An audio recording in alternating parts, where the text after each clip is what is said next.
Y'all, so I've attached this GoPro to my fishing rod here, and there is a shipwreck, old Civil War shipwreck, that we're gonna drop this GoPro on. So I already see a lot of mangroves. The water is actually really pretty and clear, so I'm kind of excited to see what's gonna show up on the GoPro, y'all.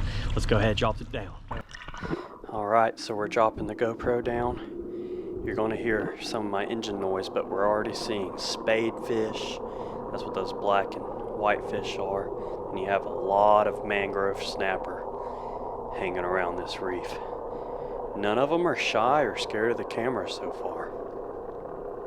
Look at those mangroves. See, you can hear the engine noise.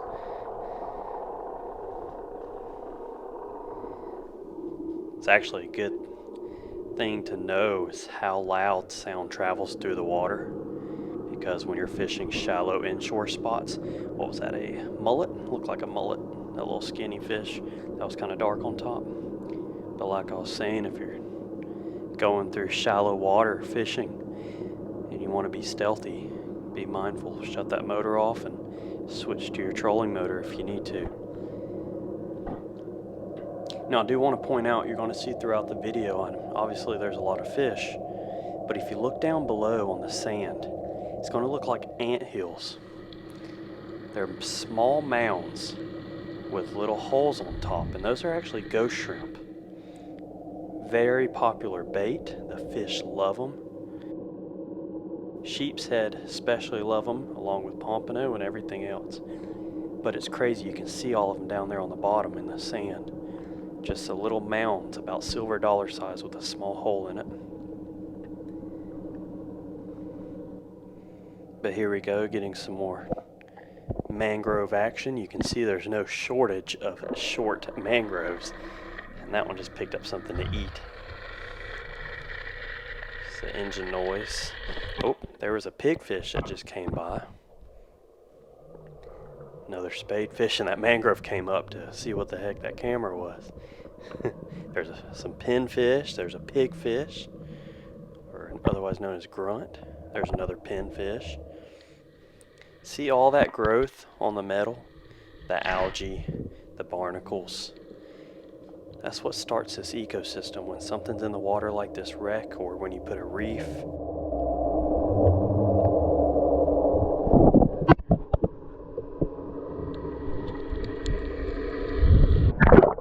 Starts growing like plankton and barnacles and all that, which in turn brings a bait fish, which then those bring these bigger fish. You can see in the right hand corner, that sheep's head just went through. There's another sheep's head coming around. And then a lot more ghost shrimp holes. See the sheep's head? And I just want to show this because those ghost shrimp holes up close. But that's the sound of the engine you hear, changing gear. Really neat structure on this ship. Old sunken wreck.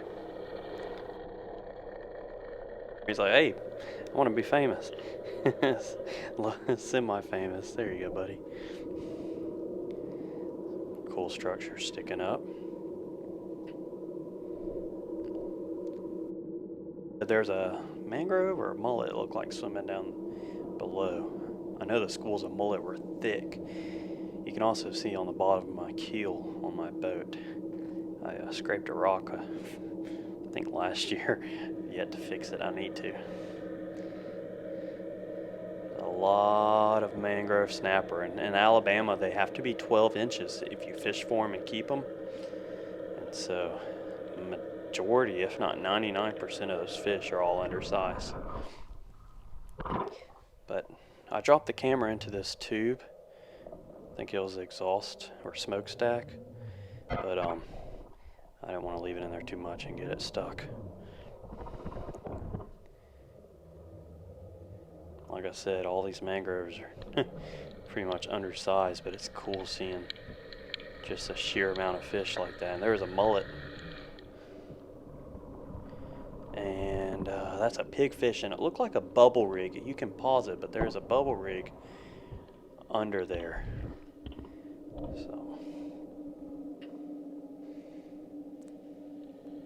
it's just peaceful under here. Real green and silty water.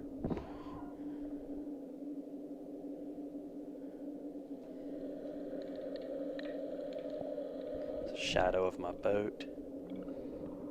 I'll drop it down again.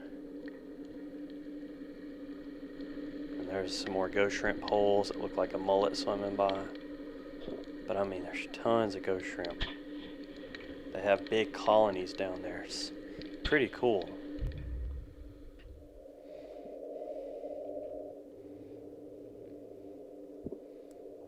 That one ran into the camera, didn't like it.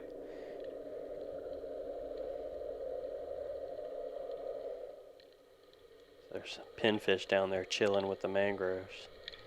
Seems like those fish just never stop swimming.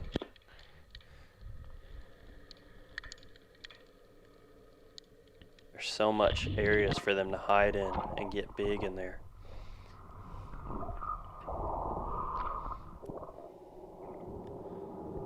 I'm gonna drop it down a little bit more. There's a spadefish. Some more coming over to check it out. Spadefish are very curious, and they feed primarily on jellyfish, which is cool. See the bottom of my boat, you can, oh, there's a ball of the mullet. Real nice mullet. So I'm gonna bring that up and call it a day. Well, I didn't catch anything trolling, and they got fairly rough on me, real close together and choppy. So I'm gonna head back, try something else. Maybe fish Pensacola Bay, I don't know yet. We'll see what happens. Oh man, that's cold. It's catching up really quick. We're doing 52. And the rain's catching up fairly fast. Oh Lord, here it comes again. I beat it there, but now I'm in the no wake zone. And a bunch of lightning. So at least the boat ramp's right there. I'm gonna have to come out a different day. Was very optimistic coming out, but you know how it goes. The weather can always turn bad, and we have a big shelf cloud coming through. Temperature drops like 15 degrees, and the rain's actually kind of cold, especially when you've been wet for over 2 hours. Oh man, but y'all, there it is right there. Coming in fast. At least I'm not out in the Gulf. Whew. Thank you, Lord. All right, I'm gonna get this boat loaded up. I don't think I've ever had a worse experience trying to get the boat on the trailer. That was terrible. Look at all the winds pushed my trailer over this way. I couldn't even get off the dock. That sucked. But at least I'm latched up now, so hopefully I didn't scratch my gel coat too bad. Let me go inside. This is terrible. Y'all, we are back home and I'm editing that video. I know it's kind of like a two-part series. One of them, I hope you enjoyed that underwater footage. It's very calming. I love seeing the other half of the earth and what's below the water. It's so cool. The second part, I had that footage saved up from a couple months ago and I just didn't know when to put it in, but that was one of the worst storms I'd been in a while. And it's just kind of like a PSA. You really never know what's gonna happen. And that's why I wanted to share my experiences with y'all, because I do a lot of crazy stuff that I don't suggest to even myself. You know, I need to do better wearing life jackets, you know, have good safety gear, but we can all do better. You can never be too safe on the water. So that's why I showed that part.